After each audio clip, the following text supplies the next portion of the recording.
হযরতে বিলাল রাদিয়াল্লাহু আনহু নবীজির কথা শুনে লাকড়ি আনতে যাবে, এমন সময় আলকামার মা ডাক দিয়ে বলতেছেন, ইয়া রাসূলুল্লাহ, লাকড়ি এনে কি করবেন? বলে, আপনার সন্তানকে আগুনে জ্বালাইয়া দেব। কেন ইয়া রাসূলুল্লাহ? নবীজি বললেন, হে আলকামার মা, যেই সন্তান মা বাবার অবাধ্য হয়ে যায়, মা বাবাকে কষ্ট দেয়, ওই সন্তানের উপর আল্লাহও নারাজ হয়ে যায়। যার উপর আল্লাহ নারাজ হয়ে যায় তার জন্য জাহান্নাম ওয়াজিব হয়ে যায়। সুতরাং আপনি মা অসন্তুষ্ট, আলকামা কবরের মধ্যে যাওয়ার পরে তার জাহান্নামে তার ঠিকানা হবে। জাহান্নামের আগুনে জ্বলার আগে দুনিয়াতেই তাকে আগুনে জ্বালায়া দে। দেখেন মায়ের মন, সন্তান যতই কষ্ট দাও, মা মাই, বাবা বাবাই, ঠিক না বেঠি? দুনিয়ার জমিনে সবাই তোমাকে কোনো না কোনো স্বার্থে ভালোবাসবে, কিন্তু একমাত্র মা আর বাবাই আছে যারা সন্তানদেরকে বিনা স্বার্থে ভালোবাসে, ঠিক না বেঠি? মুসলমান বন্ধু আমার, ভালো করে খেয়াল করে শুনুন। এবার আলকামার মা চোখের পানি ছেড়ে দিলেন, দিয়ে বললেন, ইয়া রাসূলুল্লাহ, জাহান্নাম থেকে মুক্ত করার কি ব্যবস্থা নাই? আমার সন্তান জাহান্নামে জ্বলবে, দুনিয়ার জমিনে আমি মায়ের সামনে সে লাকড়ির আগুনে জ্বলবে, আমি মা কিভাবে সহ্য করব? নবীজি বললেন, মারে ও মা, মা মা, আপনার সন্তান আখিরাতেও আগুনে জ্বলবে না, দুনিয়াতে আগুনে জ্বলবে না, আপনি যদি আপনার সন্তানকে মাফ করে দেন। সুবহানাল্লাহ বলি। ওয়ালা তানহারহুমা ওয়া কুল লাহুমা কওলান কারীমা। وقال النبي صلى الله عليه وآله وسلم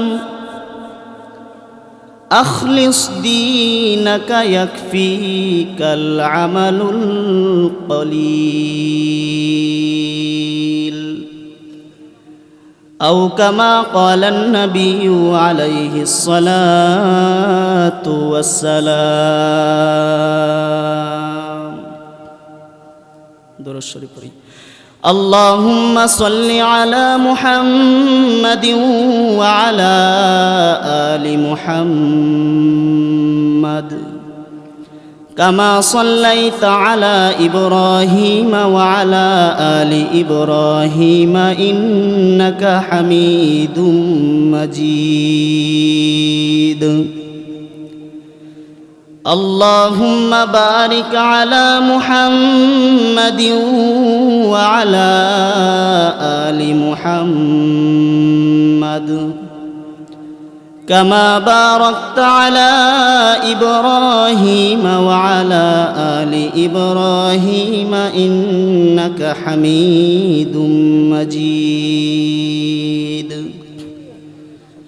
بلغ العلا بكماله كشف الدجى بجماله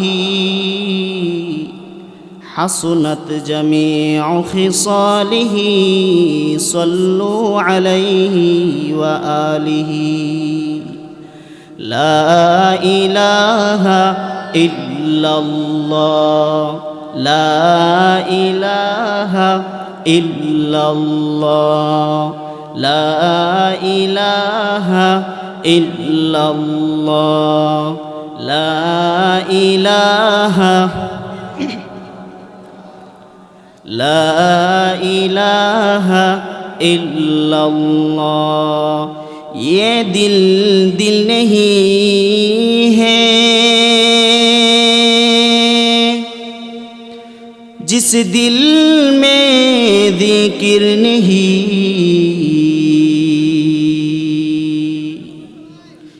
ये गुल गुल नहीं है जिस गुल में खुशबू नहीं, उस दिल तो दिल नहीं है जिस दिल में अल्लाह नहीं ला इलाहा इल्लल्लाह मोहब्बत ला इलाहा इल्लल्लाह ला इलाहा इल्लल्लाह ला इलाहा इल्लल्लाहु मुहम्मदुर রাসূলুল্লাহ সাল্লাল্লাহু আলাইহি ওয়াসাল্লাম। আলহামদুলিল্লাহ। ঐতিহ্যবাহী গোপীনাথপুর মসজিদ আল খায়ের কমপ্লেক্স ইসলামিয়া তাহফিজুল কোরআন মাদ্রাসার উদ্যোগে ও হাফেজ ছাত্রদের দস্তরবন্দি উপলক্ষে ৭তম বার্ষিক এক বিশাল ইসলামী মহাসম্মেলনের উপস্থিত সম্মানিত সভাপতি,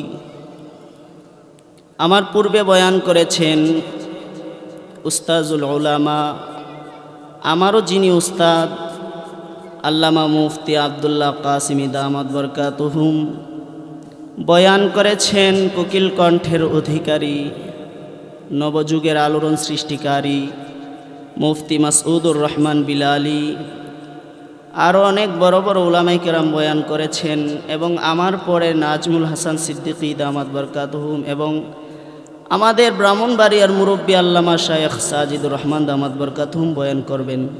শেষ পর্যন্ত আপনারা থাকবেন তো ইনশাল্লাহ? আরও জোরে বলেন।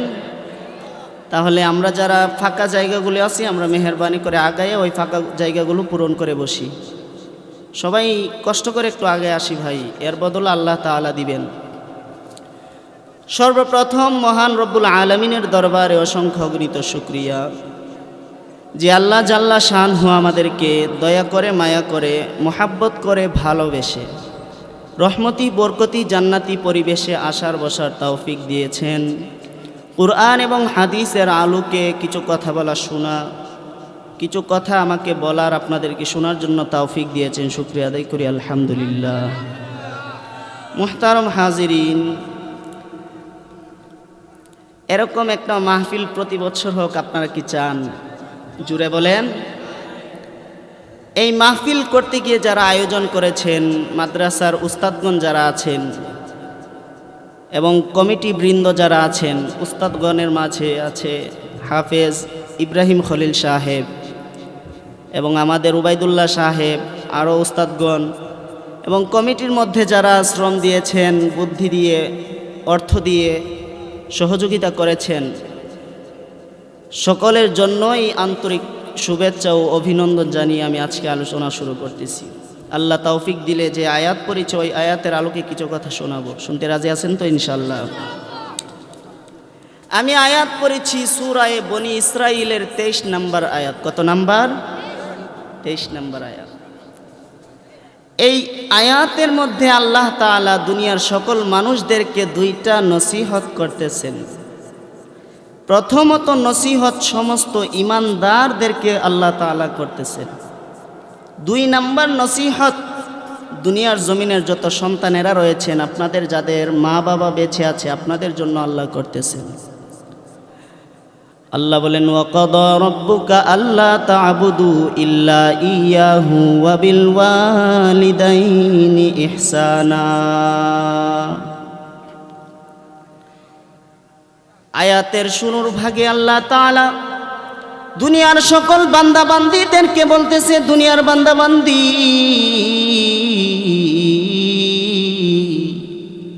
ওয়াকাদা রাব্বুকা, আমি প্রভু তোমাদেরকে নির্দেশ দিতেছি, আদেশ করিতেছি, আল্লা তা'বুদু, তোমরা ইবাদত করিও না, ইল্লা ইয়াহু, একমাত্র তিনি ব্যতীত, অর্থাৎ আল্লাহ ব্যতীত আর কারো ইবাদত তোমরা করিও না। আরো জোরে বলি সুবহানাল্লাহ। দূর থেকে আওয়াজটা আসে না। প্রথম অংশে আল্লাহ তাআলা দুনিয়ার সকল মুমিনদেরকে বলতেছে, দুনিয়ার সকল মানুষেরা, মুমিনেরা, তোমরা শুনে রাখো, ওয়াকাদা রাব্বুকা আল্লা তা'বুদু ইল্লা ইয়া, দুনিয়ার সকল মুমিন মুসলমান পুরুষ মহিলারা তোমরা ভালো করে শুনিয়া নাও। আল্লাহ তা'বুদু, আমি প্রভু তোমাদেরকে নির্দেশ দিতেছি তোমরা ইবাদত করিও না ইল্লা ইয়াহু, আমি আল্লাহ ব্যতীত অন্য কারো ইবাদত তোমরা করিও না। সুবহানাল্লাহ। তার মানে আল্লাহ তাআলা সমস্ত মূর্তি পূজকের ইবাদত করতে আদেশ করেছেন নাকি নিষেধ করেছেন? আরো জোরে বলেন। আগুনের পূজা করার আদেশ করেছেন নাকি নিষেধ করেছেন? আল্লাহ ব্যতীত অন্য কারো ইবাদত করা, মাজারে গিয়ে সিজদা দেওয়ার আদেশ করেছেন নাকি নিষেধ করেছেন? তাহলে বলেন আল্লাহর হুকুম মানব নাকি ছাড়ব? আরো জোরে বলেন। মুসলমান বন্ধু আমার, প্রথম অংশে আল্লাহ তাআলা সকল মানুষদেরকে নসিহত করতেছেন, ঈমানদারদেরকে। পরের অংশে আল্লাহ তাআলা সকল দুনিয়ার জমিনের সন্তানদেরকে নসিহত করতেছেন, সন্তানেরা ওয়াবিল ওয়ালিদাইনি ইহসানা, তোমাদের যাদের মা বাবা দুনিয়ার জমিনে বেঁচে আছে, মা বাবার সহিত তোমরা ভালো আচরণ করো, সৎ আচরণ করো। মা বাবা যাদের বেঁচে আছে, মা বাবার সহিত তোমরা খারাপ আচরণ করিও না। কেমন খারাপ আচরণ? আয়াতের পরের অংশে আল্লাহ তাআলা বলেন, ইম্মা ইয়াবলুগান্না ইনদাকাল কিবরা আহাদুহুমা আও কিলাহুমা ফালা তাকুল লাহুমা উফ। সুবহানাল্লাহ বলি। আল্লাহ তাআলা বলেন, হে দুনিয়ার জমিনের সন্তানেরা, ইম্মা ইয়াবলুগান্না, তোমার মা বাবা যদি পৌঁছে যায়, ইনদাকা তোমাদের জীবিত অবস্থায়, কিবার মানে বার্ধক্যে, তোমাদের জীবিত অবস্থায়, তোমরা সন্তানেরা দুনিয়ার জমিনে বেঁচে আছো, তোমরা জীবিত থাকাকালীন তোমাদের মা বাবা যদি বয়সের বার্ধক্যে পৌঁছিয়া যায়, ইনদাকাল কিবারা আহাদুহুমা, তোমাদের মা বাবার মধ্যে থেকে যে কোনো একজন, আও কিলাহুমা, অথবা মা বাবা দুইজনের মধ্যে যদি দুজন বেঁচে থাকে, ইনদাকাল কিবরা আহাদুহুমা আও কিলাহুমা ফালা তাকুল লাহুমা উফ।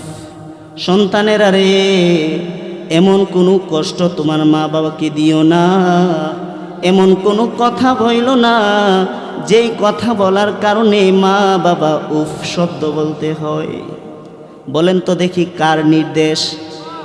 আরো জোরে বলেন। সকলে ডাক দিন ইয়া আল্লাহ। আরো জোরে বলেন ইয়া আল্লাহ। ওয়ালা তানহারহুমা, তোমার মা বাবাকে ধমক দিও না, তোমার মা বাবাকে গালি দিয়ে কথা বলিও না। ওয়াকুল লাহুমা কওলান কারীমা, আল্লাহ তাআলা বলেন, তোমার মা বাবা যদি বেঁচে থাকে তাহলে তোমার মা বাবার সাথে সম্মান দিয়ে কথা বলো। তোমার গলার আওয়াজকে নিচু করে তুমি কথা বলো, কেননা তুমি তোমার মা বাবার মাধ্যমেই দুনিয়ার আলো বাতাস দেখেছ। ঠিক না বে ঠিক? আরো জোরে বলেন। মুসলমান বন্ধু আমার, যদি তোমার মা বাবা তোমার প্রতি সন্তুষ্ট থাকে, আল্লাহর তৈরি জান্নাত তোমার জন্য হয়ে যাবে। আর যদি দুনিয়ার জমিনে মা বাবাকে কষ্ট দাও, বদদুয়ার কারণে জাহান্নাম তোমার জন্য তৈরি হয়ে যাবে। এখন যুবক ভাই যারা আছেন, আপনারা বলেন, মা বাবার খেদমত করে জান্নাত পাইতে চান নাকি মা বাবাকে বদদুয়া দিয়ে জাহান্নামে যাইতে চান? আরো জোরে বলেন। যুবক ভাইরা যারা আছেন, মা বাবাকে কোনো সময় কষ্ট দিয়েন না। আব্বা আম্মা যদিও কোনো কিছু, কোনো ধমক আপনাকে দিয়ে ফেলে, কোনো কষ্ট দিয়ে ফেলে, কোনো সময় আব্বা আম্মার সহিত খারাপ আচরণ আপনি করবেন না। নবীজির যুগে আল্লাহর নবীর একজন সাহাবী ছিলেন যার নাম হযরতে আলকামা রাদিয়াল্লাহু তাআলা আনহু। মাগরিবের পরে আমার এক উস্তাদ বয়ান করতেছিলেন, হজরতে আলকামার ঘটনা তিনি বলেছেন, আপনাকেও বোঝার জন্য বলতেছি। হজরতে আলকামা যিনি বেশি বেশি করে নফল বন্দিগি করতেন, ইবাদত করতেন, হজরতে আলকামা রাদিয়াল্লাহু তাআলা আনহু, উনার এমন এক কঠিন রোগ হয়ে গেল, যেই রোগের কারণে উনি বিছানার মধ্যে ছটফট করতেছে। আলকামার স্ত্রী নবীজির কাছে খবর পাঠাইলেন, ইয়া রাসূলুল্লাহ, ইয়া হাবিবাল্লাহ,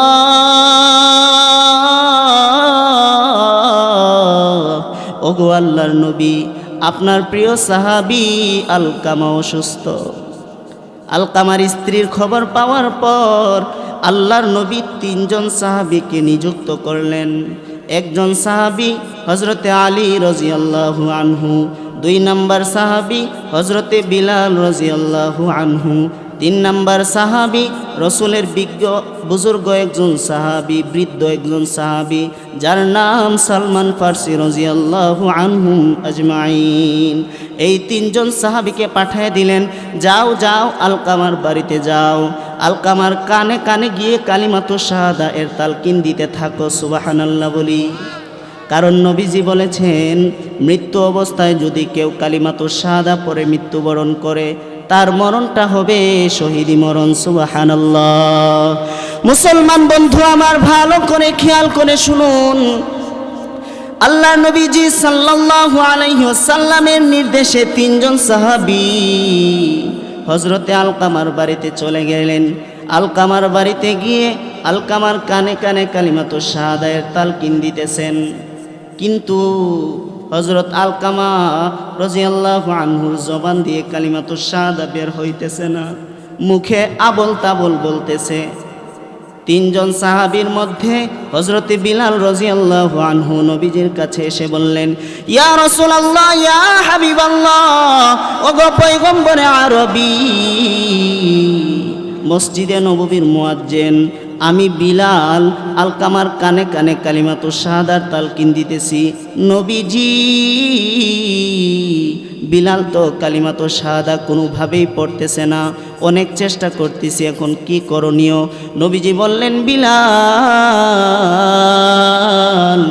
আলকামার মা কিংবা বাবা কেউ কি দুনিয়ার জমিনে বেঁচে আছে? বিলাল বললেন, ও সরকার,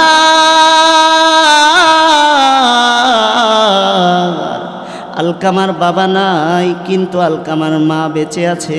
নবীজি বললেন, বিলাল, আলকামার মায়ের কাছে গিয়ে বলো, আমি নবীজি আলকামার মাকে ডেকেছি, যদি আলকামার মা আসতে পারে তাহলে আমাকে জানাইও, না আসতে পারলে আমি নবীজি নিজে আলকামার মায়ের কাছে যাব। জোরে কোন সুবহানাল্লাহ। নবীজির নির্দেশ শুনিয়া বিলাল রাদিয়াল্লাহু আনহু আলকামার মায়ের কাছে গেলেন, গিয়ে বললেন, মা, মাগো,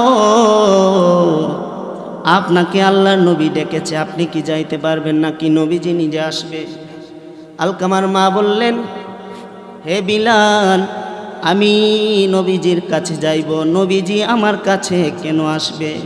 আলকামার মা লাঠি বর দিয়ে দিয়ে হজরতে পয়গম্বরে আরবীর কাছে গেলেন। নবীজি আলকামার মাকে দেখে ডাক দিয়ে বললেন, মা,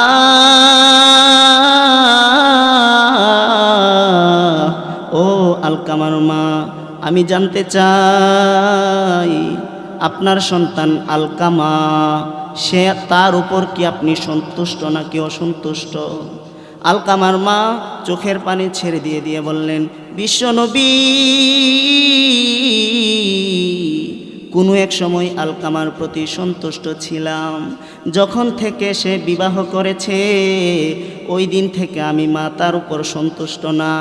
কেন গো মা? বলে, আলকামা বিবাহ করার পরে আমি মায়ের তুলনায় স্ত্রীকে বেশি প্রাধান্য দেই, স্ত্রীকে খুশি রাখতে গিয়ে আমি মাকে এসে বিভিন্ন অকাট্য ভাষায় গালি দেই, এগুলো সহ্য হয় না ইয়া রাসূলুল্লাহ। এমনকি সে কোনো কিছু আনলে আমাকে খাইতে সে দেই না, আমাকে অনেক কষ্ট দেয় ইয়া রাসূলুল্লাহ। আমি কোনো মতে আমার সন্তানের উপর সন্তুষ্ট নই। নবীজির সাথে সাথে বিলাল রাদিয়াল্লাহু আনহুকে নির্দেশ দিলেন, ইয়া বিলাল, বাজারে যাও, লাকড়ি সংগ্রহ করো, কাঠ সংগ্রহ করো, কাঠ দিয়ে আগুন ধরিয়ে আলকামাকে জ্বালিয়ে দেব। নাউজুবিল্লাহ বলেন। মুসলমান বন্ধু আমার, প্রাণের যুবক ভাইয়েরা এখানে যারা আছেন, ভালো করে দিলের কানে শুনুন। কখনো কোনো অবস্থাতে মা বাবার অবাধ্যচার হয়েন না, মা বাবাকে গালি দিয়েন না, মা বাবাকে ধমক দিয়ে কথা বললেন না। কারণ মা বাবা যদি অসন্তুষ্ট থাকে, আল্লাহ নিজে অসন্তুষ্ট হয়ে যায়। ঠিক না বেটি? হযরতে বিলাল রাদিয়াল্লাহু আনহু নবীজির কথা শুনে লাকড়ি আনতে যাবে, এমন সময় আলকামার মা ডাক দিয়ে বলতেছেন, ইয়া রাসূলুল্লাহ, লাকড়ি এনে কি করবেন? বলে, আপনার সন্তানকে আগুনে জ্বালাইয়া দেব। কেন ইয়া রাসূলুল্লাহ? নবীজি বললেন, হে আলকামার মা, যেই সন্তান মা বাবার অবাধ্য হয়ে যায়, মা বাবাকে কষ্ট দেয়, ওই সন্তানের উপর আল্লাহও নারাজ হয়ে যায়। যার উপর আল্লাহ নারাজ হয়ে যায়, তার জন্য জাহান্নাম ওয়াজিব হয়ে যায়। সুতরাং আপনি মা অসন্তুষ্ট, আলকামা কবরের মধ্যে যাওয়ার পরে তার জাহান্নামে তার ঠিকানা হবে। জাহান্নামের আগুনে জ্বলার আগে দুনিয়াতেই তাকে আগুনে জ্বালায়া দে। দেখেন মায়ের মন, সন্তান যতই কষ্ট দাও, মা মাই, বাবা বাবাই। ঠিক না বেঠি? দুনিয়ার জমিনে সবাই তোমাকে কোনো না কোনো স্বার্থে ভালোবাসবে, কিন্তু একমাত্র মা আর বাবাই আছে যারা সন্তানদেরকে বিনা স্বার্থে ভালোবাসে। ঠিক না বেঠি? মুসলমান বন্ধু আমার, ভালো করে খেয়াল করে শুনুন। এবার আলকামার মা চোখের পানি ছেড়ে দিলেন, দিয়ে বললেন, ইয়া রাসূলুল্লাহ, জাহান্নাম থেকে মুক্ত করার কি ব্যবস্থা নাই? আমার সন্তান জাহান্নামে জ্বলবে, দুনিয়ার জমিনে আমি মায়ের সামনে সে লাকড়ির আগুনে জ্বলবে, আমি মা কিভাবে সহ্য করব? নবীজি বললেন, মারে ও মা, মা মা, আপনার সন্তান আখিরাতেও আগুনে জ্বলবে না, দুনিয়াতে আগুনে জ্বলবে না, আপনি যদি আপনার সন্তানকে মাফ করে দেন। সুবহানাল্লাহ বলি। মায়ের দোয়ালো হে মুমিন, মায়ের দোয়ালো, মায়ের দোয়ালো হে মুমিন, মায়ের দোয়ালো। বিপদে পড়বে না তুমি যখন যেথায় যাও। ঠিক না বেঠি? বিপদে পড়বে না তুমি যখন যেথায় যাও। মায়ের দোয়ালো হে মুমিন, মায়ের দোয়ালো, মায়ের দোয়ালো হে মুমিন, মায়ের দোয়ালো। মুসলমান বন্ধু আমার, ভালো করে খেয়াল করে শুনুন। প্রাণের যুবক ভাইরা রে, আলকামার মা নবীজির কথা শুনিয়া নবীজিকে ডাক দিয়ে বললেন, ইয়া রাসূলুল্লাহ, আপনাকেও সাক্ষী রাখলাম, আপনার সাহাবী বিলালকেও সাক্ষী রাখলাম, আমার আল্লাহকেও সাক্ষী রাখলাম, আসমান জমিনের যত ফিরিস্তা আছে সবাইকে সাক্ষী রাখলাম, আমি মা আলকামাকে মাফ করে দিয়েছি। আর জোরে বলি সুবহানাল্লাহ। মুসলমান বন্ধু আমার, এবার আল্লাহর নবী হযরতে বিলালকে নির্দেশ দিলেন, যাও যাও বিলাল যাও, আলকামার বাড়িতে গিয়ে দেখো আলকামার কি অবস্থা। বিলাল রাদিয়াল্লাহু আনহু এবার আলকামার বাড়ির গাড়ার মধ্যে যাইলেন, বাহির থেকে শুনতেছে আলকামা পড়তেছে, আশহাদু আল্লাহ ইলাহা ইল্লাল্লাহু ওয়া আশহাদু আন্না মুহাম্মাদার রাসূলুল্লাহ। সুবহানাল্লাহ বলেন। মুসলমান বন্ধু আমার, ঘটনাটা বলে আপনাদেরকে কি বুঝাইতে চাইলাম, মা বাবা যদি কারো প্রতি সন্তুষ্ট থাকে, মা বাবার সন্তুষ্টির কারণে আপনার জান্নাত। মা বাবা যদি অসন্তুষ্ট থাকে, তাহলে মা বাবার অসন্তুষ্টের কারণে আপনার জাহান্নাম। নবীজি সাল্লাল্লাহু আলাইহি ওয়াসাল্লাম একবার মসজিদে নববীর মধ্যে জুমার বয়ান দিতেছিলেন। এমন সময় নবীজি মসজিদে মিম্বরের এক সিঁড়ির মধ্যে পা রাখলেন, বললেন আমিন। দ্বিতীয়বার আরেক সিঁড়ির মধ্যে পা রাখলেন, বললেন আমিন। তৃতীয়বার আরেক সিঁড়ির মধ্যে পা রেখে বললেন আমিন। খুতবা শেষ হয়েছে, নামাজের জামাত শেষ হয়েছে। নামাজে জামাত শেষ হবার পর সাহাবায়ে কেরামের একদল নবীজির কাছে গিয়ে বললেন, ইয়া রাসূলুল্লাহ, ইয়া হাবিবাল্লাহ, ওগো সরকারে দু আলম, খুতবার পূর্ব মুহূর্ত আপনি 3 বার আমিন বলতেছিলেন, তার কারণটা কি? নবীজি সাল্লাল্লাহু আলাইহি ওয়াসাল্লাম বলতেছেন, সাহাবায়ে কেরামের জামাত, তোমরা তো জানো না খুতবা দেওয়ার পূর্ব মুহূর্ত জিবরাইল আমিন নবীজির কাছে আসলেন, এসে বললেন, ইয়া রাসূলুল্লাহ, যেই সমস্ত উম্মতেরা রমজান মাস পাইল কিন্তু নিজের গুনাহ মাফ করাইতে পারল না, ওই সমস্ত উম্মতেরা ধ্বংস হয়ে যাক। নবীজি বললেন, আমি বললাম আমিন। জিবরাইল আমিন 2 নাম্বার দোয়া করেছেন, ইয়া রাসূলুল্লাহ, আপনার নাম শোনার পরে যে সমস্ত উম্মতেরা দরুদ পড়ল না, ওই সমস্ত উম্মতেরা ধ্বংস হয়ে যাক। নবী বললেন আমিন। 3 নাম্বার জিবরাইল আমিন দোয়া করেছেন, ইয়া রাসূলুল্লাহ, যেই সমস্ত সন্তানেরা নিজের বৃদ্ধ মা বাবাকে পাইল, মা বাবাকে পাওয়ার পরে মা বাবার খেদমত করে জান্নাত হাসিল করতে পারল না, ওই সমস্ত উম্মতেরা ধ্বংস হয়ে যাক। নবীজি বললেন আমিন। মুসলমান বন্ধু আমার, তাহলে খেয়াল করে শুনুন, যাদের মা বাবা বেঁচে আছে, আজ থেকে ওয়াদা করব কোনো সময় কোনো অবস্থাতে আমাদের মা বাবাকে আমরা কষ্ট দিব না। রাজি আছেন তো ইনশাল্লাহ? আরো জোরে বলেন ইনশাল্লাহ। মা বাবাকে কষ্ট দিলে আপনাকে জাহান্নামে যাইতে হবে। এবার আপনি যত বড় আলেম হন বা আবেদ হন না কেন, প্রক্ষান্তরে মা বাবাকে যদি খুশি করেন তাহলে আপনার কি অবস্থা হবে? রসুলের জামানায় একজন তাবেঈর ঘটনা হাদিসের কিতাবের মধ্যে বর্ণনা করা হয়। আপনারা হয়তো অনেকেই শুনছেন, যার নাম ওয়াইসুল করনি। ওয়াইস করনি শুনেন নাই? উনার মূল নাম হচ্ছে ওয়াইসাল করনি আল মুরাদি। মুরাদ শহরের কর্ণগোত্রের হওয়ার কারণে উনার নাম করনি প্লাস মুরাদি বলা হতো। সুবহানাল্লাহ বলি। এই ওয়াইসাল করনি নবীজির জামানায়, আপনারা ভালো করে খেয়াল করবেন, নবীজিকে যারা দেখেছে, ঈমান অবস্থায় দেখেছে, ঈমান অবস্থায় মৃত্যুবরণ করেছে, তাদেরকে কি বলা হয়? সাহাবী। তাদেরকে কি বলা হয়? আর যারা ঈমান অবস্থায় নবীজিকে দেখেছে এবং বেঈমান অবস্থায় মৃত্যুবরণ করেছে, তাদেরকে কিন্তু সাহাবী বলা হয় না। অথবা বেঈমান অবস্থায় নবীজিকে দেখেছে, মরণের পূর্বে ইসলাম ধর্ম গ্রহণ করেছে, তাদেরকেও সাহাবী বলা হয়। সুবহানাল্লাহ বলি।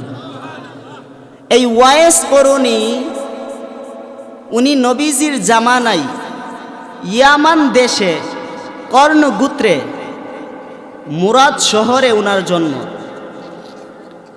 এই ওয়াইস করনি প্রথম অবস্থায় ইহুদি ছিল। নবীজির পক্ষ থেকে কালেমার দাওয়াত পেয়েছেন, পরে উনি মুসলমান হয়েছেন। উনার আর কেউ নাই, শুধু একজন মা আছে, উনার মাও মুসলমান হয়েছেন। সুবহানাল্লাহ বলি। এই ওয়াইস করনি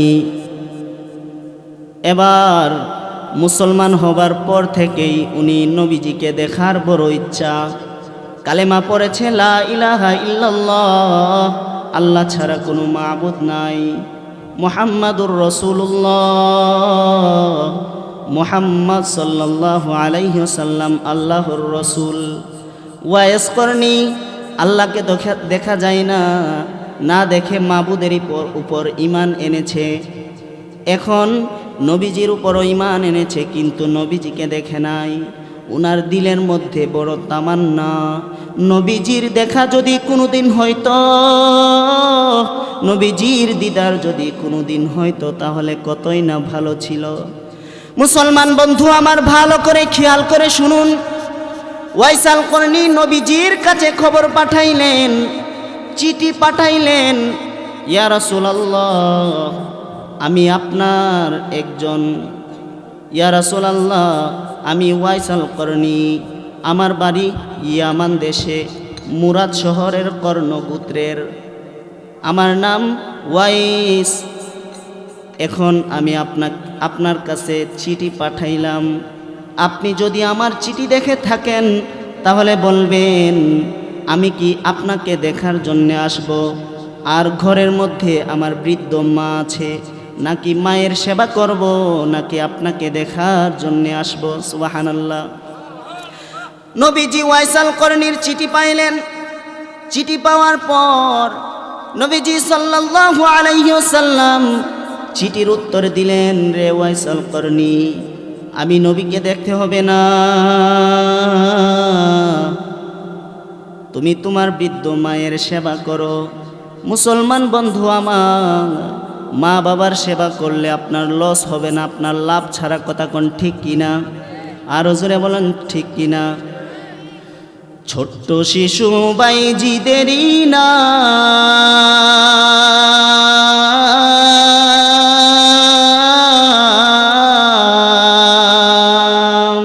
ছড়িয়াছে বিশ্বভুবন। ছোট্ট শিশু বাইজিদেরই নাম ছড়িয়েছে বিশ্বভুবন। ছোট্ট শিশু বাইজিদেরই মতো তোমরা হও, ছোট্ট শিশু বাইজিদেরই মতো তোমরা হও। মায়ের দুয়ালো হে মুমিন, মায়ের দুয়ালো, সবাই মায়ের দুয়ালো হে মুমিন, মায়ের দুয়ালো। বিপদে পড়বে না তুমি যখন যেথায় যাও,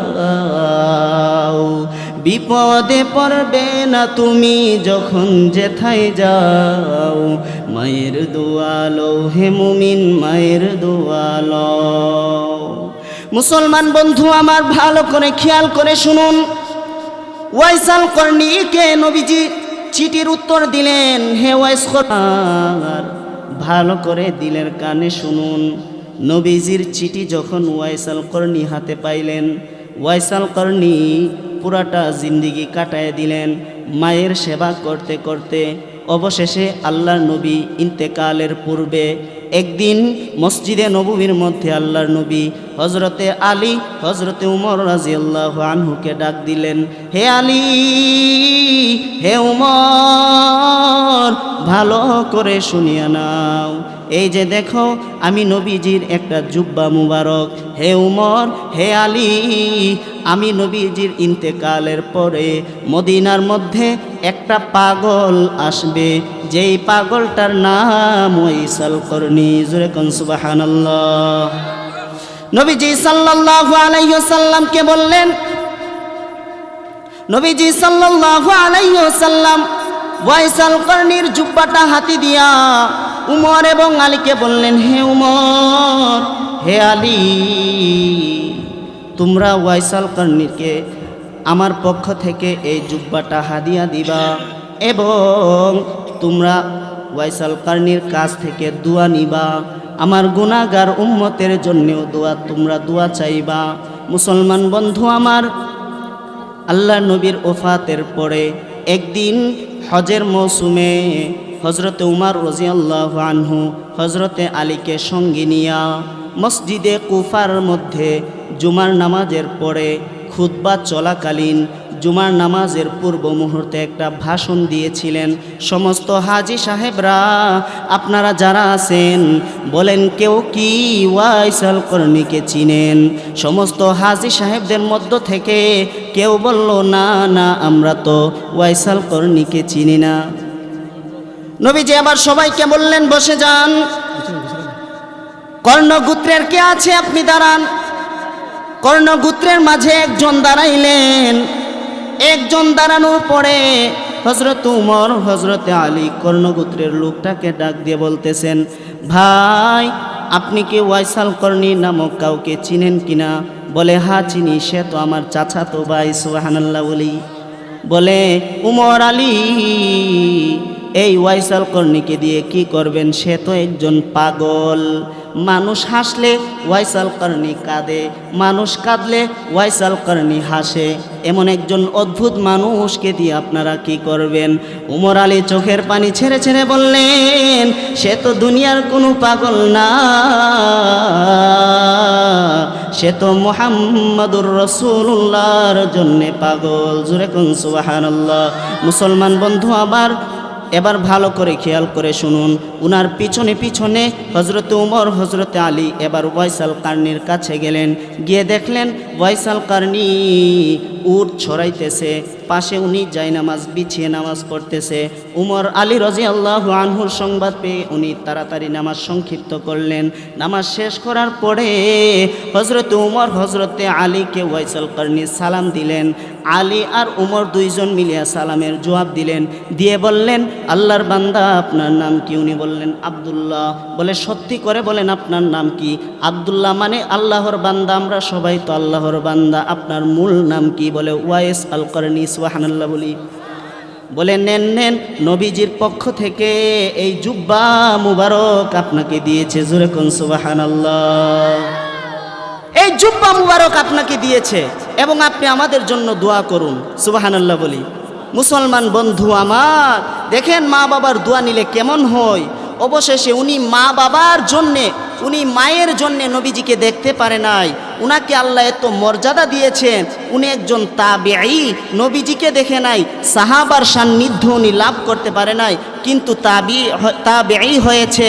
বলে হাশরের ময়দানে আল্লাহ তাআলা বলে মুজার একটা গোত্র আছে, ওই গোত্রের মধ্যে যত ভেড়া বকরি উট দুম্বা আছে, সমস্ত ভেড়া বকরি উট দুম্বার পশমের পরিমাণ সমস্ত গুনাহগার উম্মত যাদের উপর জান্নাত ওয়াজিব হয়েছে, এই ওয়াইস আল কারনি হাতের আঙ্গুল দ্বারা ইশারা করবে প্রত্যেকটা গোত্রের লোককে, বলে মুদার গোত্রের সমপরিমাণ উট ভেড়া বকরির দুম্বা পরিমাণ পশমের তুলনায় যত লোক জাহান্নামী হয়েছে সকলকে এই ওয়াইস আল কারনির আঙ্গুলের ইশারায় আল্লাহ জান্নাত দান করবেন।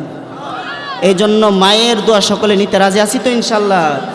আল্লাহ তাআলা আমাদের সকলকে মা বাবার খেদমত করে যেন মরতে পারি সেই তৌফিক দান করুক। সকলে বলে আমিন। ওয়া আখিরু দাওয়ানা আলহামদুলিল্লাহি রাব্বিল আলামিন। আসসালামু আলাইকুম ওয়া রাহমাতুল্লাহি ওয়া বারাকাতুহু।